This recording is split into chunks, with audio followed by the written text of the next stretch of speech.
अस्सलाम वालेकुम स्टूडेंट्स। आज हम लेक्चर नंबर 13 स्टार्ट कर रहे हैं। लेक्चर नंबर 12 में हमने ऑपरेटर्स के बारे में देखा था।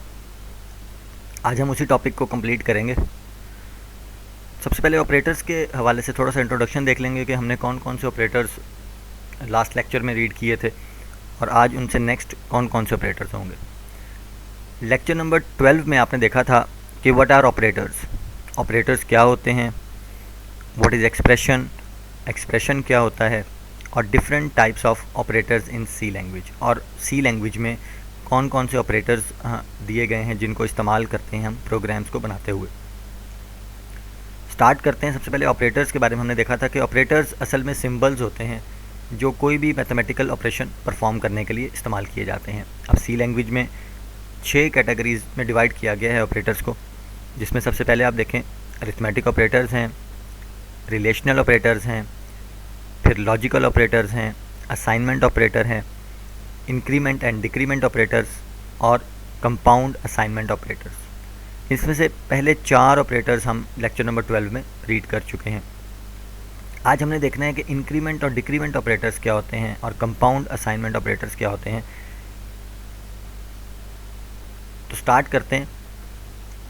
सबसे पहले इंक्रीमेंट ऑपरेटर, कि इंक्रीमेंट ऑपरेटर क्या होता है और किस लिए इस्तेमाल किया जाता है। देखें, the increment operator is use to increase the value of a variable by 1। किसी भी वेरिएबल की वैल्यू को एक इंक्रीज़ करने के लिए, मतलब उसमें एक नंबर इंक्रीज़ करने के लिए इस्तेमाल किया जाता है। It is denoted by the symbol plus plus. देखें, इसका जो सिंबल है वो प्लस प्लस है। एक सिंगल प्लस तो ऐड का साइन होता है, लेकिन जो इंक्रीमेंट ऑपरेटर है वो इस तरह से लिखा जाता है, 2 ऐड के साइन मिला के ये एक इंक्रीमेंट ऑपरेटर बनता है। सेकंड पॉइंट देखें, the increment operator can not increment the value of constant. Constant के साथ इंक्रीमेंट ऑपरेटर इस्तेमाल नहीं होता। देखिए फॉर एग्जांपल आप लिखते हैं ना 5 आगे लिखते हैं प्लस प्लस, तो ये इनवैलिड है, मतलब आप इसको कांस्टेंट वैल्यू के साथ इस्तेमाल नहीं कर सकते।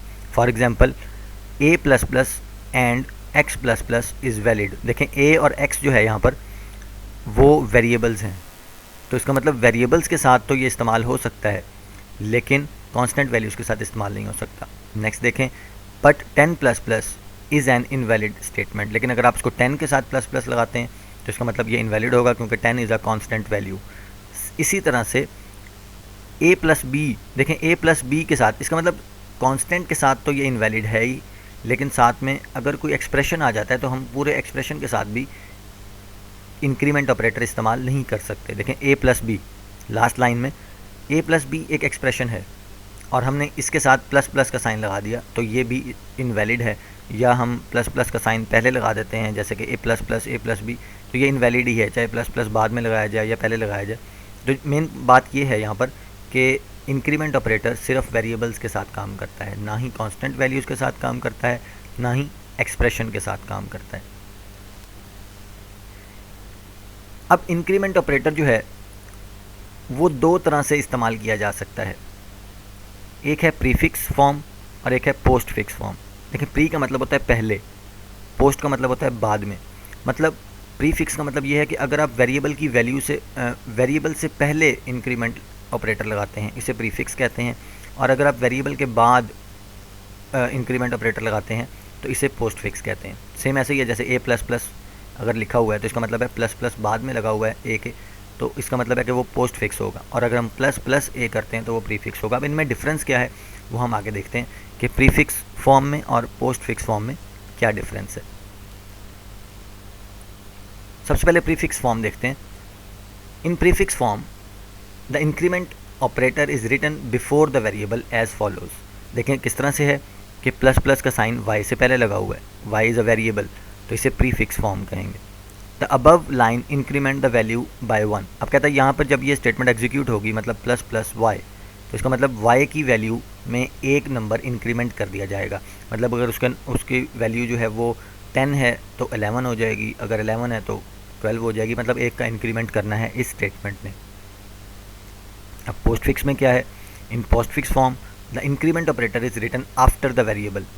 अब किस तरह से है, देखें प्लस प्लस का साइन वेरिएबल के बाद लगा हुआ है, इसे पोस्ट फिक्स फॉर्म कहते हैं। इस सूरत में भी इंक्रीमेंट ही होगा y वैल्यू के अंदर। अब फ़र्क कहाँ पे आता है, वो हम नेक्स्ट स्लाइड में देखेंगे। दोनों सूरतों में इंक्रीमेंट ही होना है, लेकिन डिफरेंस भी है। अब वो क्या डिफरेंस है वो देखते हैं। Difference between prefix and postfix increment.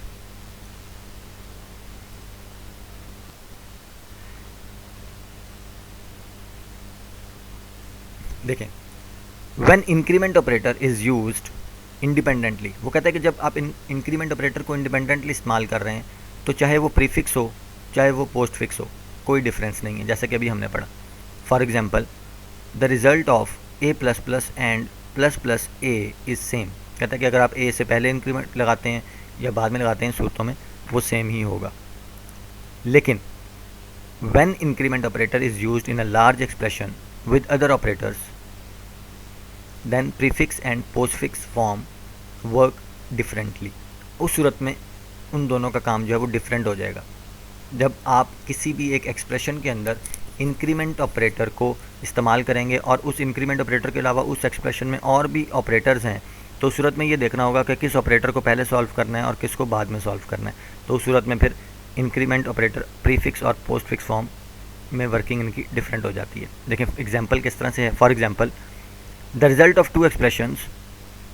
अब ये एक एक्सप्रेशन लिखा हुआ है, देखें ए, उसके बाद असाइनमेंट ऑपरेटर है, फिर इंक्रीमेंट ऑपरेटर है और फिर बी है। मतलब इंक्रीमेंट ऑपरेटर बी के साथ लगा हुआ है और बी से पहले लगा हुआ है। अब देखें इस पूरे एक्सप्रेशन के अंदर दो ऑपरेटर्स आ रहे हैं, एक असाइनमेंट ऑपरेटर है और एक इंक्रीमेंट ऑपरेटर है। अब यहाँ पर ये फैसला किया जाएगा कि हम इंक्रीमेंट को पहले सॉल्व करेंगे या असाइनमेंट को पहले सॉल्व करेंगे। इसी तरह से नेक्स्ट वाली स्टेटमेंट देख लें, ए इज़ इक्वल टू की जगह बल्कि हम इसको असाइनमेंट ऑपरेटर कहेंगे, ए असाइनमेंट ऑपरेटर, बी और आगे इंक्रीमेंट ऑपरेटर। अब यहाँ पर देखें फ़र्क दोनों में क्या है। जो फर्स्ट वाली एक्सप्रेशन है उसमें इंक्रीमेंट ऑपरेटर बी से पहले लगा हुआ है, मतलब प्री फिक्स फॉर्म है, और दूसरे वाला देखें बी के बाद इंक्रीमेंट ऑपरेटर लगा हुआ है, मतलब ये पोस्ट फिक्स फॉर्म है। इस सूरत में इन दोनों में डिफरेंस आ जाएगा। मतलब दोनों को अगर हम एग्जीक्यूट करेंगे तो जो फर्स्ट स्टेटमेंट है उसका रिजल्ट और होगा, जो सेकंड स्टेटमेंट है उसका रिजल्ट और होगा, तो डिफरेंस आ जाएगा। वो क्या डिफरेंस है वो हम एग्जाम्पल्स में देखते हैं। देखें प्रीफिक्स फॉर्म में क्या होगा। द स्टेटमेंट, अगर हम इसकी बात करें, जैसे अभी हमने प्रीफिक्स फॉर्म देखी जिसमें इंक्रीमेंट का साइन बी से पहले लगा हुआ है। देखें the statement A increment operator plus plus B contains two operators. कहते हैं इसमें दो ऑपरेटर्स हैं, एक असाइनमेंट ऑपरेटर है और एक increment operator. It works in the following order. अब इसमें इनको तरतीब क्या होगी इनको एग्जीक्यूट करने की। आपने पहले भी क्लासेस में देखा होगा, मैथ में आपने देखा होगा कि जब एक एक्सप्रेशन के अंदर काफ़ी सारे ऑपरेटर्स आ जाते हैं तो फिर हमने ये देखना होता है कि कौन से ऑपरेटर को पहले सॉल्व करना है, कौन से बाद में करना है। जैसे कि फॉर एग्जांपल मल्टीप्लाई और प्लस का साइन अगर एक ही स्टेटमेंट में आ जाता है, जैसे कि 2 मल्टीप्लाई बाय 4 प्लस 6, तो इस सूरत में आपने देखना है कि अगर प्लस पहले करना है या मल्टीप्लाई पहले करना है। और अगर ये तरतीब आप ख़राब करेंगे तो जाहिर बात है उसका रिजल्ट जो है वो रॉन्ग हो जाएगा। तो सेम यहाँ पर भी यही बात है। वो कहता है कि एक्सप्रेशन के अंदर दो ऑपरेटर्स आ रहे हैं, एक असाइनमेंट ऑपरेटर है और एक इंक्रीमेंट ऑपरेटर। इस सूरत में अब आपने क्या करना होगा अगर आप प्रीफिक्स फॉर्म में हैं तो किस तरतीब के साथ ये एग्जीक्यूट होगा। देखें सबसे पहले क्या होगा, it increment the value of B by 1। कहते हैं सबसे पहले तो बी की वैल्यू को इंक्रीमेंट कर दिया जाएगा। अभी स्टेटमेंट कंप्लीट एग्जीक्यूट नहीं हुई क्योंकि अभी असाइनमेंट ऑपरेटर का काम रहता है। अब दूसरे पॉइंट में it assign the value of B to ए।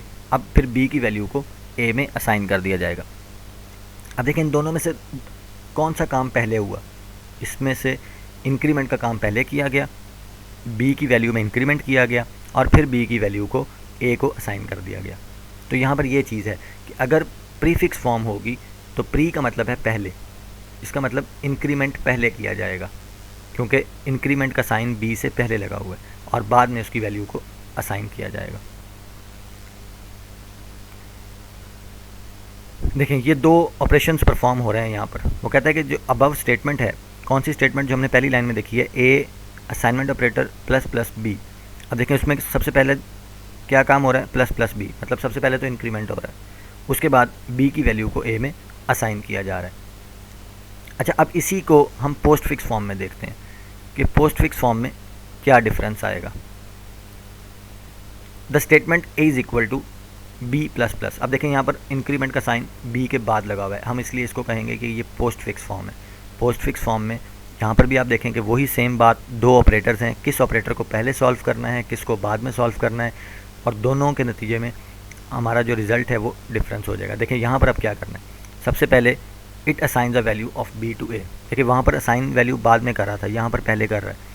और इंक्रीमेंट जो है यहाँ पर दूसरे नंबर पे किया जाएगा, it increment the value of B by 1, क्योंकि इंक्रीमेंट का ऑपरेटर बाद में लगा हुआ है। आप इसको याद रखने के लिए इस तरह कह सकते हैं कि अगर इंक्रीमेंट ऑपरेटर वेरिएबल के बाद में लगा हुआ है तो इसका मतलब इंक्रीमेंट बाद में किया जाएगा, और अगर इंक्रीमेंट ऑपरेटर वेरिएबल से पहले लगा हुआ है मतलब प्रीफिक्स है तो फिर इंक्रीमेंट पहले किया जाएगा। तो यहाँ से ये बात है। तो अब ये देखें a is equal to B plus plus है, तो इसका मतलब प्लस प्लस जो है वो बाद में लगा हुआ है, तो हम इंक्रीमेंट भी बाद में ही करेंगे, पहले हम वैल्यू को असाइन कर देंगे।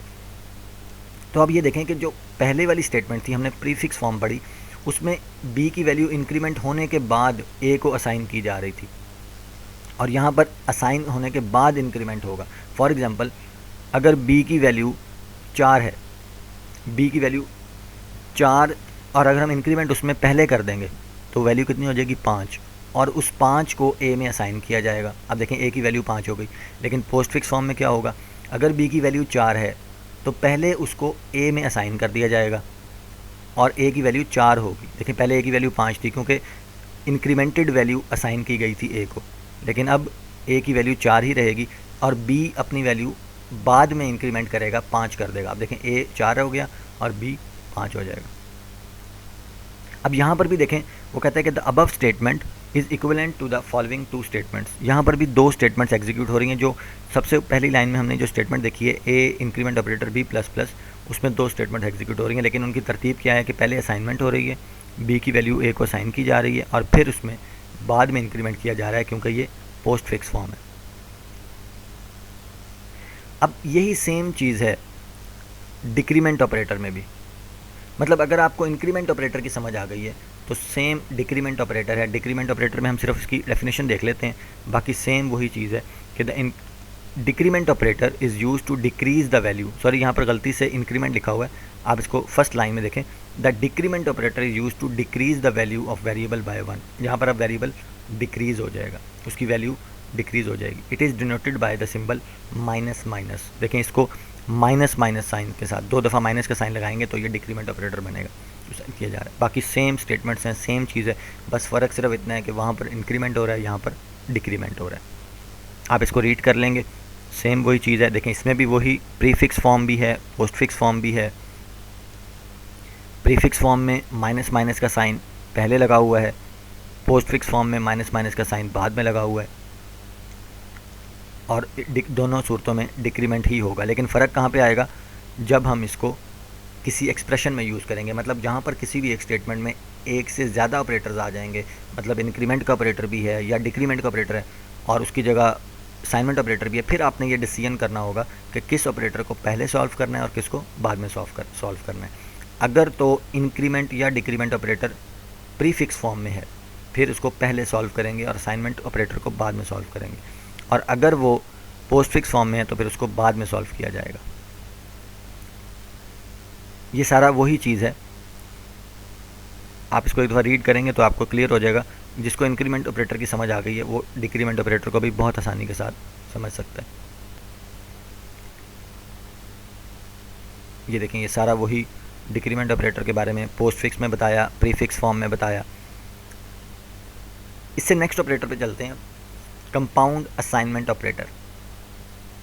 इंक्रीमेंट और डिक्रीमेंट ऑपरेटर को अभी हम डेव C++ में थोड़ा सा प्रैक्टिकली करके भी देखेंगे ताकि आपको एग्जैक्टली समझ आ जाए कि इंक्रीमेंट और डिक्रीमेंट ऑपरेटर्स किस तरह से काम करते हैं। 6 नंबर पे देखते हैं compound assignment operator. Compound assignment operators क्या होते हैं? Compound assignment operators combines assignment operator with arithmetic operator.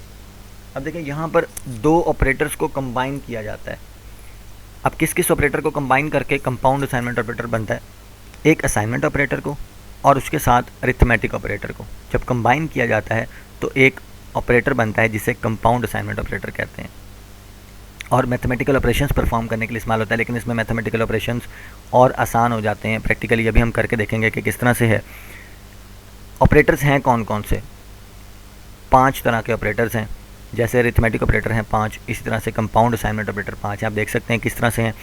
Last line में देखें, plus is equal to, minus is equal to, multiply is equal to, divide is equal to और modulus is equal to. अब देखें फ़र्क सिर्फ इतना ही है कि अरिथमेटिक ऑपरेटर्स के साथ असाइनमेंट ऑपरेटर लगा दिया गया और दोनों को मिला के एक ऑपरेटर बन गया। इस तरह से ये टोटल 5 ऑपरेटर्स हैं। आपने इनको इसी तरह से प्रोग्राम में इस्तेमाल करना होगा। सिंटैक्स देखें, सबसे पहले वेरिएबल लिखा जाएगा, उसके बाद ऑपरेटर मतलब अरिथमेटिक ऑपरेटर और साथ में असाइनमेंट ऑपरेटर ये लगाया जाता है, और उसके बाद एक एक्सप्रेशन मतलब जो भी एक्सप्रेशन है वो लिखा जाता है। देखें फॉर एग्जांपल इस तरह से है कि आपने n plus is equal to 10 लिख दिया। अब इसका मतलब ये होगा कि आप 10 को n में असाइन कर रहे हैं, लेकिन यहाँ पर सिर्फ असाइनमेंट नहीं हो रही है, यहाँ पर प्लस का साइन भी साथ लगा हुआ है। अब 10 जो है वो n के अंदर सेव तो होगा, लेकिन n के अंदर मौजूद जो पहले वैल्यू है वो ख़त्म नहीं होगी, बल्कि 10 उसके अंदर ऐड हो जाएगा। जैसे फॉर एग्जांपल अगर हम सिंपल असाइनमेंट स्टेटमेंट की बात करें, हम लिखते हैं n इज़ इक्वल टू 5। उस सूरत में क्या होता है, 5 जो है वो n में असाइन हो जाता है और n के अंदर मौजूद पहले वाली वैल्यू ख़त्म हो जाती है। लेकिन यहाँ पर क्या होगा कि अगर यहाँ पर लिखा हुआ है n plus is equal to 10। अब 10 जो है वो n में असाइन तो होगा, लेकिन n के अंदर मौजूद पहले वाली वैल्यू ख़त्म नहीं होगी, बल्कि फॉर एग्जांपल हम ये सपोज कर लेते हैं कि n के अंदर 2 पड़ा हुआ है। अब 10 जो है वो n में जाएगा लेकिन प्लस होकर जाएगा, मतलब पहले वाला 2 और ये जो नया 10 जो आ रहा है ये 12 हो जाएगा, मतलब n की जो लेटेस्ट वैल्यू है वो 12 बन जाएगी इस सूरत में। अब इस स्टेटमेंट को आप देखें, वो कहता है कि इस तरह भी लिखा जा सकता है n is equal to n plus 10।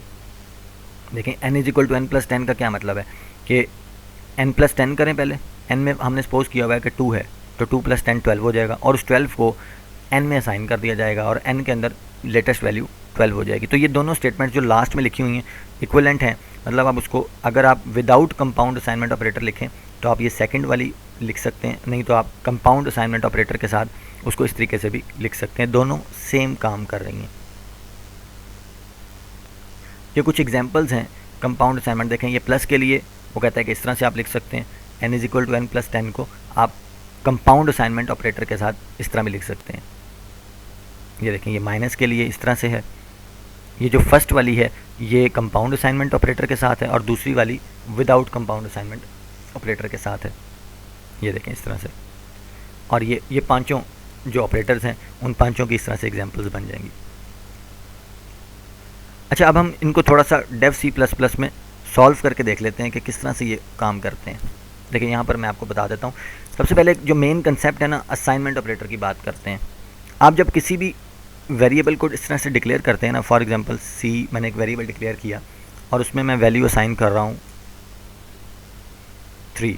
For example देखें, एक वेरिएबल डिक्लेयर करने के बाद उसमें एक वैल्यू असाइन कर दी है 3। अच्छा, नेक्स्ट मैं अगर किसी भी स्टेटमेंट में लिखता हूँ ना C is equal to 4, for example मैं इस तरह से लिखता हूँ। अब जो पहले वाले C के अंदर हमने 3 असाइन किया था वो ख़त्म हो जाएगा। मतलब इस टाइम अगर मैं आपसे पूछूं कि C की लेटेस्ट वैल्यू क्या है तो हम कहेंगे 4, क्योंकि 3 जो है वो ख़त्म हो चुका है। ये बात आपने याद रखनी है कि जब भी हम किसी वेरिएबल के अंदर वैल्यू असाइन करते हैं तो उस वेरिएबल के अंदर जो पहले वाली वैल्यू होती है वो ख़त्म हो जाती है और लेटेस्ट वैल्यू उसमें आ जाती है। तो अगर हम यहाँ पर अब C को प्रिंट करेंगे तो C की वैल्यू 4 होगी, 3 उसमें ख़त्म हो चुका है। ये तो एक बात हो गई। अच्छा, अब फॉर एग्जांपल मैं ये चाहता हूँ कि 3 जो C के अंदर पहले पड़ा था वो भी मौजूद रहे और नया आने वाला जो 4 है वो उसके अंदर जाए लेकिन जमा हो जाए। तो इस सूरत में देखें कंपाउंड असाइनमेंट ऑपरेटर यूज़ होगा। हम इस तरह बजाय इसके इस स्टेटमेंट को ऐसे लिखें, हम इसको ऐसे नहीं लिखेंगे, हम लिखते हैं, ये देखें, हम लिखेंगे C, साथ में आप प्लस का साइन लगा दें, इज़ इक्वल टू, और उसके बाद 4 लिख दें। अब देखें इस सूरत में क्या होगा, 4 C में असाइन तो होगा। देखिए मैंने ये क्या किया है, इस स्टेटमेंट की जगह ये वाली स्टेटमेंट लिख दी है। 4 जो है वो C में असाइन तो हो रहा है लेकिन प्लस होने के साथ। देखें ये जो ऑपरेटर लगा हुआ है ये कंपाउंड असाइनमेंट ऑपरेटर है। 4 C में असाइन होगा लेकिन C की पुरानी वैल्यू को ख़त्म नहीं करेगा। यहाँ पर तो हम इसको रिमूव कर देते हैं। देखिए इस सूरत में क्या होगा, 4 असाइनमेंट ऑपरेटर जो है वो कंपाउंड असाइनमेंट ऑपरेटर है, तो C की वैल्यू इस टाइम अगर हम देखें तो 7 हो जाएगी, क्योंकि 4 C में असाइन हुआ लेकिन प्लस होने के साथ। तो ये चीज़ है। और अगर देखें मैं फॉर एग्जांपल यहाँ पर मल्टीप्लाई का साइन डाल देता हूँ ऐसे, अब ये मल्टीप्लाई किया जा रहा है। अब 4 जो है वो 4 जो है वो C में असाइन हो रहा है लेकिन C की वैल्यू के साथ मल्टीप्लाई हो जाएगा। C में क्या है 3, अब 4 जब C में जाएगा तो 4 3s are 12 हो जाएगा। इस तरह से अब लेटेस्ट जो है C की वैल्यू वो 12 हमारे पास शो होगी। मतलब अगर मैं यहाँ पर C की वैल्यू को प्रिंट करूँगा तो उसका जवाब 12 आएगा। ये तो है कंपाउंड असाइनमेंट ऑपरेटर की बात। अब इंक्रीमेंट और डिक्रीमेंट ऑपरेटर जो हमने पढ़े हैं उसकी एग्जांपल ले लेते हैं। ये देखें फॉर एग्जांपल c की वैल्यू 3 है, अगर मैं ऐसे करता हूँ c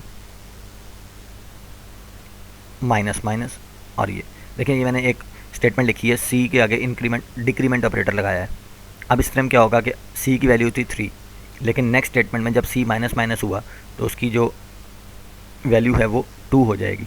इसका मतलब अगर यहाँ पर प्रिंट किया जाए c को, लेटेस्ट वैल्यू उसकी जो है वो 2 ही प्रिंट होगी, क्योंकि अब उसकी वैल्यू 3 नहीं है बल्कि इसमें इंक्रीमेंट कर दिया गया। इस तरह से अगर मैं यहाँ पर c को दोबारा से प्लस कर देता हूँ, फॉर एग्जांपल मैं ये लिख देता हूँ। देखें अब ये 3 स्टेटमेंट्स लिखी हुई हैं आपके सामने। पहली स्टेटमेंट में c को 3 वैल्यू असाइन की गई, उसके बाद नेक्स्ट स्टेटमेंट में उसमें से एक वैल्यू माइनस कर दी गई, c माइनस माइनस 2 रह गया, और दोबारा तीसरी स्टेटमेंट फिर उसमें इंक्रीमेंट कर दिया गया, उसकी वैल्यू दोबारा से 3 हो गई है। मतलब अगर अब मैं c की वैल्यू दोबारा से प्रिंट करूँगा तो वो दोबारा 3 होगी। और मैंने आपको ये बात बताई थी कि प्लस प्लस को पहले लगाने से या बाद में लगाने से कोई फ़र्क नहीं पड़ता इस सूरत हाल में, लेकिन अगर वो पूरे एक्सप्रेशन के अंदर 2 या 3 ऑपरेटर्स आ जाते हैं उस सूरत में फ़र्क पड़ता है, जब हमने ये देखना होता है कि किस ऑपरेटर को पहले सॉल्व करना है और किसको बाद में सॉल्व करना है। देखिए फॉर एग्जांपल यहाँ पे मैं एक स्टेटमेंट लिखता हूँ, मैं ये लिखता हूँ डी, उसके बाद असाइनमेंट ऑपरेटर, और उसके बाद यहाँ लिखते हैं सी प्लस प्लस। अब देखें यहाँ पर क्या होगा, यहाँ पर 2 चीज़ें आ गई हैं, एक असाइनमेंट ऑपरेटर है और एक इंक्रीमेंट ऑपरेटर है। ये पूरा एक एक्सप्रेशन है। अब इसमें हमने ये देखना है कि सी प्लस प्लस लिखा हुआ है, सी प्लस प्लस का मतलब है कि इंक्रीमेंट बाद में है। मतलब ये कौन सी फॉर्म है, ये पोस्ट फिक्स फॉर्म है, मतलब इंक्रीमेंट बाद में होगा। इसका मतलब सी की वैल्यू को पहले ये वाला हिस्सा सॉल्व होगा, ये वाला मतलब सी की वैल्यू जो कि हम 3 कह लेते हैं। फ़िलहाल मैं इन स्टेटमेंट्स को ख़त्म कर देता हूँ। हम सपोज करते हैं कि सी की वैल्यू 3 है। अब ये स्टेटमेंट हिस्सा पहले सॉल्व होगा क्योंकि इंक्रीमेंट ऑपरेटर बाद में लगा हुआ है, पोस्ट फिक्स फॉर्म है, तो सी की वैल्यू पहले डी में असाइन कर दी जाएगी, मतलब असाइनमेंट का काम पहले होगा। देखें इस एक्सप्रेशन में 2 काम हो रहे हैं, असाइनमेंट भी हो रही है, इंक्रीमेंट भी हो रही है। तो यहाँ पर असाइनमेंट का काम पहले होगा, तो सी की वैल्यू 3 है वो डी को असाइन कर दी जाएगी। इसका मतलब डी में 3 आ गया। उसके बाद ये वाला हिस्सा परफॉर्म होगा, ये वाला। अब सी को क्या कर दिया गया, इंक्रीमेंट कर दिया गया, मतलब सी को 4 कर दिया गया। अब इस टाइम अगर मैं आपसे पूछूं कि इस स्टेटमेंट को एग्जीक्यूट होने के बाद डी की वैल्यू क्या है और सी की वैल्यू क्या है, तो डी की वैल्यू है 3, क्योंकि सी के पास जब 3 था तो उसने इंक्रीमेंट होने से पहले ही वो डी को असाइन कर दिया था, तो डी में आ गया 3, और बाद में सी खुद इंक्रीमेंट होकर 4 हो गया, तो इस टाइम लेटेस्ट वैल्यू डी की 3 है और सी की 4 है। अच्छा, अगर सेम काम मैं ऐसे करूँ, देखें याद रखना है आपने, डी की वैल्यू इस टाइम 3 है और सी की 4 हो चुकी है। लेकिन अगर मैं इसको ऐसे करता, प्लस प्लस का साइन पहले लगा दिया जाए ऐसे, इस सूरत में देखें अब कौन सा ऑपरेशन पहले परफॉर्म होगा, इंक्रीमेंट या असाइनमेंट? इंक्रीमेंट, क्योंकि ये प्री फिक्स फॉर्म है, ये ऑपरेशन पहले परफॉर्म होगा। सी की वैल्यू 3 है, उसको 4 कर दिया जाएगा और उस 4 को बाद में असाइन कर दिया जाएगा डी को, क्योंकि असाइनमेंट का काम बाद में हो रहा है। तो इस सूरत हाल में देखें वैल्यूज़ चेंज हो गई, डी की भी 4 हो जाएगी और सी की भी 4 हो जाएगी। पहले डी की 3 थी और सी की 4 थी। तो ये इंक्रीमेंट ऑपरेटर को प्रीफिक्स फॉर्म में यूज़ करने से और पोस्ट फिक्स फॉर्म में यूज़ करने से ये फ़र्क आता है जब आप उसको किसी एक्सप्रेशन के अंदर इस्तेमाल कर रहे होते हैं। आपके बुक के अंदर इस तरह की एक्सरसाइज में डिफरेंट किस्म की एग्जांपल्स दी हुई हैं, छोटे छोटे प्रोग्राम्स बने हुए हैं, उसमें आप इनको प्रैक्टिस करें, देखें, और अगर कोई बात नहीं समझ आती तो आप लाजमी पूछें। ये बहुत ज़्यादा डिफ़िकल्ट नहीं है, बहुत आसान सी बात है। अगर आप इसको एग्जांपल्स के तौर पे एक्सरसाइज में देखेंगे, एग्जांपल्स को सॉल्व करेंगे, तो आपको बड़ी आसानी से ये चीज़ें समझ आ जाएंगी। यहाँ तक ये आपका लेक्चर कंप्लीट हो गया है। ऑपरेटर्स का टॉपिक जो है वो आपका कंप्लीट हो गया है। सिर्फ आखिरी 2 चीज़ें आखिरी स्लाइड में, यूनरी एंड बाइनरी ऑपरेटर्स हैं। ये कोई अलग से ऑपरेटर्स की टाइप नहीं है, बल्कि ये जितने भी ऑपरेटर्स हमने पढ़े हैं उनके बारे में ये बता रहा है कि उनमें से यूनरी ऑपरेटर्स कौन से हैं और बाइनरी ऑपरेटर्स कौन से हैं। तो देखते हैं कि यूनरी ऑपरेटर्स किन को कहा जाता है। A type of operators that works with one operand, वो कहता है कि ऐसे ऑपरेटर्स जो सिर्फ एक ऑपरेंड के साथ काम कर सकते हैं उन्हें यूनरी ऑपरेटर्स कहा जाता है। और बाइनरी ऑपरेटर्स देखें, ऐसे ऑपरेटर्स जो एक ऑपरेंड के साथ काम नहीं करते बल्कि 2 ऑपरेंड्स के साथ काम करते हैं, ऐसे ऑपरेटर्स को बाइनरी ऑपरेटर्स कहा जाता है। अब ऑपरेंड्स क्या होते हैं? मैंने आपको बताया था कि ऑपरेंड्स किसी भी एक्सप्रेशन के अंदर वो वैल्यूज़ होती हैं जिसके ऊपर काम किया जा रहा होता है। जैसे कि 2+2 है, इसमें जो 2 और 2 है वो ऑपरेंड्स हैं और प्लस जो है वो ऑपरेटर है। अब देखें एग्जांपल में देख लेते हैं कि यूनरी ऑपरेटर्स कौन कौन से हैं और बाइनरी कौन कौन से हैं। डेफिनेशन में तो आपने देखा, ऐसे ऑपरेटर जो एक ऑपरेंड के साथ काम कर सकते हैं उन्हें यूनरी ऑपरेटर्स कहा जाता है। ऐसे ऑपरेटर्स जो 2 ऑपरेंड्स के साथ काम करते हैं उन्हें बाइनरी ऑपरेटर्स कहा जाता है। देखें ये ऑपरेटर्स हैं, जैसे कि इसमें एग्जांपल में लिखा हुआ है कि माइनस का ऑपरेटर है, ये भी यूनरी है क्योंकि ये एक ऑपरेंड के साथ कोई ना कोई मकसद रखते हैं, कोई ना कोई काम कर सकते हैं। जैसे माइनस है, अगर आप किसी भी वैल्यू के साथ लगाएं इसका मतलब उसका कोई ना कोई मकसद है, वो अपना काम कर रहा है। 5 के साथ अगर माइनस लगा देंगे तो वो -5 हो जाएगा, और सिर्फ 5 एक ऑपरेंड है और एक ही ऑपरेंड के साथ लिखने से माइनस अपना कोई ना कोई काम कर रहा है। इस तरह से नेक्स्ट ऑपरेटर देखें, इंक्रीमेंट ऑपरेटर है, वो भी एक ही वेरिएबल के साथ अगर हम लिखते हैं, जैसे कि हम x के साथ ++ लगा देते हैं तो इसका मतलब वो अपना काम करता है, उसमें उसकी वैल्यू को इंक्रीमेंट कर देता है। इस तरह से इंक्रीमेंट ऑपरेटर के साथ साथ डिक्रीमेंट ऑपरेटर भी ऐसा ही है कि वो एक वेरिएबल के साथ कोई ना कोई काम परफॉर्म करता है। ये देखें यहाँ पे एग्जांपल्स दी हुई हैं तीनों ऑपरेटर्स की कि हमने a के साथ माइनस लगाया, -a, तो इसका मतलब a जो है उसकी वैल्यू माइनस में हो गई। इस तरह से n के साथ ++ लगा दिया, ये देखें, तो इसका मतलब ++ अपना काम कर रहा है और सिर्फ एक ऑपरेंड के साथ काम कर रहा है। ऑपरेंड कौन सा है? n, और n के साथ वो अपना काम परफॉर्म कर रहा है। बाइनरी ऑपरेटर्स में देखें, ये सारे बाइनरी ऑपरेटर्स हैं। प्लस देखें, प्लस जो है ना वो बाइनरी ऑपरेटर है। अगर आप प्लस को किसी सिंगल वैल्यू के साथ लिखते हैं तो उसका कोई मतलब नहीं है, जैसे कि +5 +6 कोई मतलब नहीं है। लेकिन अगर आप 2 के साथ लिखें जैसे कि 5 + 6, अब 5 और 6 को वो जमा कर देगा, तो इसका मतलब प्लस का साइन अपना काम करने के लिए उसको 2 ऑपरेंड्स की ज़रूरत होती है, सिंगल ऑपरेंड के साथ वो कोई मकसद नहीं रखता। माइनस का साइन भी देख लें। अच्छा, माइनस का साइन जो है ना वो यूनरी भी है और बाइनरी भी है। देखें यूनरी में भी उसकी एग्जांपल है और बाइनरी में भी। इसका मतलब माइनस अगर एक सिंगल वैल्यू के साथ लिखा जाए तब भी उसका कोई ना कोई मकसद है, और जब उसको 2 ऑपरेंड्स के साथ लिखा जाए तब भी उसका कोई ना कोई मकसद है। जैसे कि अगर मैं लिखता हूँ 8 - 5, तो मैंने 2 के साथ लिखा है 8 और 5 के साथ, तो वो 8 में से 5 को माइनस कर देगा। इस तरह से मल्टीप्लाई का साइन है, मल्टीप्लाई बाइनरी ऑपरेटर है। ऐसा हो सकता है कि मैं 5 और उसके आगे मल्टीप्लाई लिख दूँ और बस, कोई मकसद नहीं है 5 के साथ मल्टीप्लाई लिखने का। लेकिन अगर 5 मल्टीप्लाई के साथ 6 लिख देंगे तो फिर वो 5 और 6 को मल्टीप्लाई करेगा। इसका मतलब मल्टीप्लाई को अपना काम करने के लिए 2 ऑपरेंड्स की ज़रूरत होती है। इस तरह से डिवाइड को भी 2 ऑपरेंड्स की ज़रूरत होती है, मॉडुलस को भी 2 ऑपरेटर्स की ज़रूरत होती है। देखें एग्जांपल में देख लेते हैं, सबसे लास्ट में a + b। देखिए प्लस को अपना काम करने के लिए a और b की ज़रूरत है। a भी ऑपरेंड है, b भी ऑपरेंड है, तो उसने a + b किया, तो इस तरह से वो अपना काम करेगा कि a और b को प्लस कर देगा। इस तरह से डिवाइड की एग्जांपल देंगे, देखें x डिवाइडेड बाय y। अब डिवाइड का साइन डिपेंड कर रहा है x और y दोनों के ऊपर। अगर मैं y ख़त्म कर दूंगा तो x को डिवाइड के बाद कुछ भी नहीं करना, तो इसका मतलब कोई ऑपरेशन परफॉर्म नहीं होगा। तो इसका मतलब डिवाइड भी बाइनरी ऑपरेटर है जो 2 ऑपरेंड्स के साथ मिलकर ही काम कर सकता है। तो ये 2 डेफिनेशंस आपने याद रखनी है कि यूनरी ऑपरेटर्स कौन से ऑपरेटर्स हैं, बाइनरी ऑपरेटर्स कौन से। हमने ये जो 6 कैटेगरीज पढ़ी हैं, इन तमाम कैटेगरीज में जितने भी ऑपरेटर्स पढ़े हैं सारे कुछ यूनरी ऑपरेटर्स हैं और कुछ बाइनरी ऑपरेटर्स हैं अपनी वर्किंग के लिहाज से। तो यहाँ तक बेटा अपना लेक्चर कंप्लीट हो गया है। लेक्चर नंबर 13 ऑपरेटर्स का टॉपिक आपका कंप्लीट हो गया है। बुक के लास्ट में जो एक्सरसाइज है उसमें ऑपरेटर्स के हवाले से डिफरेंट क्वेश्चंस लिखे हुए हैं, आप उनको सॉल्व करें, उनकी साथ में उनके आंसर लिखे हुए हैं। वहाँ से आपको आइडिया हो जाएगा कि किस तरह से ऑपरेटर्स का इस्तेमाल करते हुए वेरिएबल की वैल्यूज़ चेंज होती रहती हैं। जज़ाकल्लाह।